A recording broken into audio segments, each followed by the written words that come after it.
तो आप परेशान हैं कि वो परेशान है? परेशान कौन है? परेशान तो मैं। किसी व्यक्ति विशेष का नाम लेके कुछ ना पूछो। आप क्यों क्यों किसी के तुम अपने बारे में पूछो ना। कल्याण तुम्हारा करना है कि तुम्हारा समाज का करना है?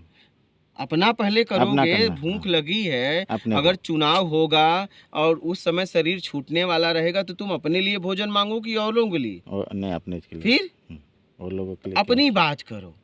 क्या अपनी बात करो कि मेरा कैसे आत्मकल्याण हो, मेरा कैसे कल्याण हो। ईमानदारी यही है। हम क्या करते हैं, महान बनने के लिए किसी और के कल्याण के लिए तो बात करते हैं, लेकिन उसके द्वारा अपना कल्याण करते हैं और फिर उसका कल्याण हो नहीं पाता, मेरा हो जाता है।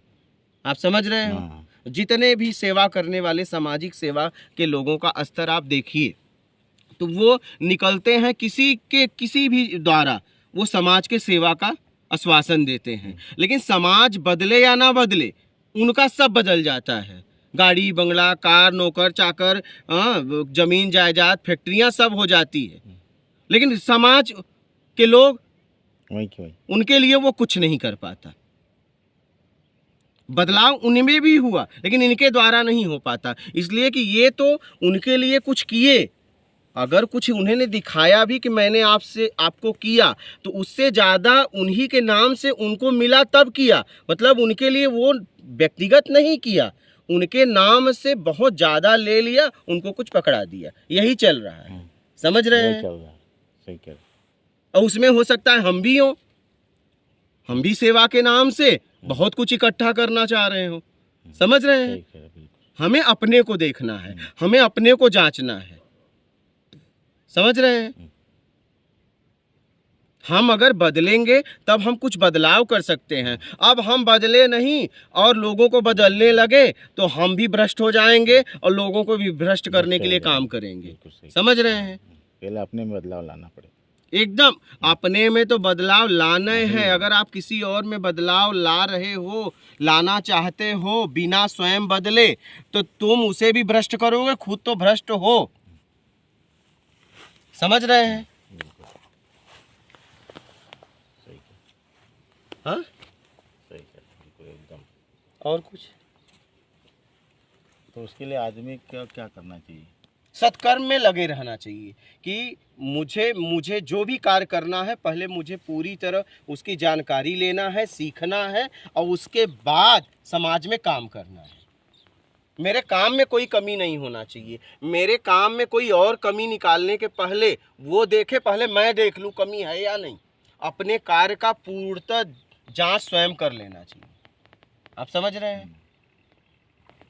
उसके बाद आगे कदम रखना चाहिए। एकदम, फिर आगे काम करना चाहिए। अगर आपको लग गया कि नहीं, जो मैं कार्य समाज के लिए कर रहा हूँ और उसमें हमारा भी सुधार है, समाज का भी है, बदलाव जरूर होगा, अगर आपको ऐसा पूर्णतः लग जाए तब आप काम करिए।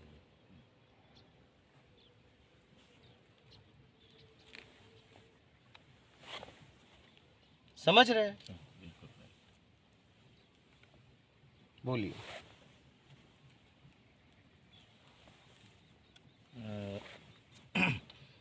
जैसे साधना करना तो घर बैठे भी किया जा सकता है।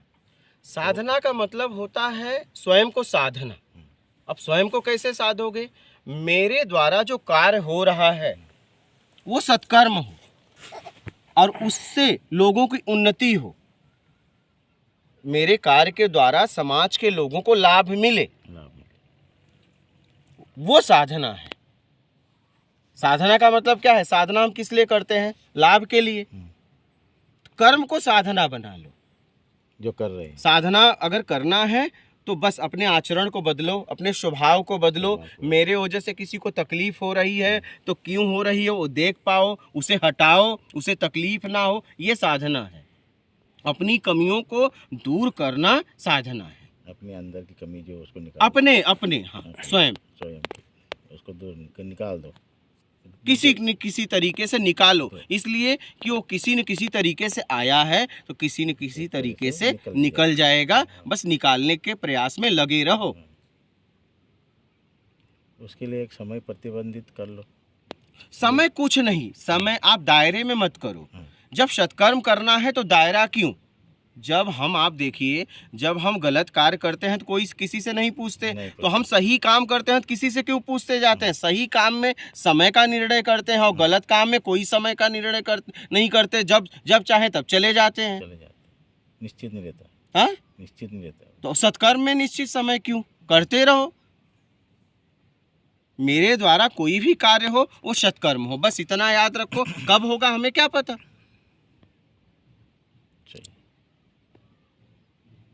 और जैसे ये मैया जी की नर्मदा परिक्रमा करते हैं श्रद्धालु लोग, तो उससे क्या लाभ और पुण्य, किस भाव से कर रहे किस हो? भाव से? जैसे मान लो आप हो, आपको 100 की नोट दी जाए, आपको भी 100 का नोट दिया जाए, बोलो दुकान पे जाओ, तो जो दुकानदार से जो मांगोगे वो दे देगा 100 रुपये के बदले। अब जरूरी नहीं है कि जो सामान वो खरीदो वही आप खरीदोगे।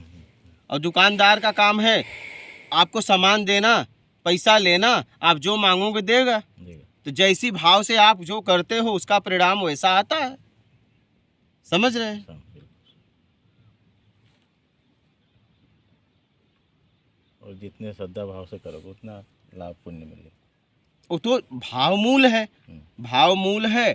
इसलिए कि भाव के पहले और कर्म के पहले और कर्म के पहले और कर्म के बाद एक भाव बनता है, उससे फल का निर्णय होता है। अगर आपका भाव शुद्ध है तो आपके द्वारा कार्य कभी गलत नहीं होगा। आप समझ रहे हैं? सच्चा भाव, एकदम भाव शुद्ध तो शुद्ध, या तो जिंदा या तो मुर्दा। ऐसा थोड़ी ना है हम परसेंटेज में मरते हैं, इतना परसेंट मर गए इतना बाकी है। हाँ या ना, या तो भाव शुद्ध होगा या अशुद्ध होगा।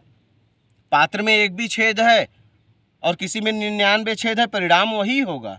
ऐसा ना सोचिए कि एक वाले में तो कम है और 99 में ज़्यादा है, नहीं, परिणाम एक ही आने वाला है। आप समझ रहे हैं? भाव शुद्ध है या तो अशुद्ध है। समझ रहे हैं?